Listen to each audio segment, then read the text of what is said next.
શ્રી ગણેશાય નમઃ। નમસ્કાર મિત્રો, કેમ છો? હું છું ચિરાગ બેજાન દારૂવાલા। મિત્રો, જો તમારી કુંડલીમાં શનિની 7.5 ચાલી રહી છે અને જીવનમાં સતત અવરોધ, આર્થિક નુકસાન, માનસિક તણાવ કે સ્વાસ્થ્યની સમસ્યા અનુભવી રહ્યા છો તમે, તો આજે હું તમને કેટલાક શક્તિશાળી ઉપાય જણાવું છું। પ્રથમ, દરેક શનિવારે પીપલના વૃક્ષની પૂજા કરો અને ત્યાં દીવો પ્રગટાવો। શનિદેવને કાળા તલ, તેલ અને અડદ પણ અર્પણ કરો। બીજો ઉપાય એ છે કે શનિદેવના મંત્ર ઓમ શન શનિશ્ચરાય નમઃ નો દરરોજ 108 વખત જાપ કરો।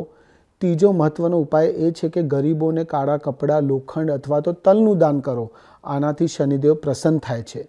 ચોથો ઉપાય એ છે કે શનિવારે હનુમાનજીના મંદિરમાં જઈને હનુમાન ચાલીસાનું પાઠ કરો, કારણ કે હનુમાનજી શનિદેવનો પ્રભાવ ઓછો કરે છે। અંતમાં, હંમેશા સત્ય બોલો, મહેનત કરો અને અન્યાય ના કરતા, કારણ કે શનિદેવ કર્મફળના દેવતા છે। આ ઉપાયો સતત કરવાથી શનિની 7.5નો કષ્ટ ધીમે ધીમે ઓછો થતો જાય છે અને જીવનમાં શાંતિ તથા સુખની પ્રાપ્તિ થાય છે।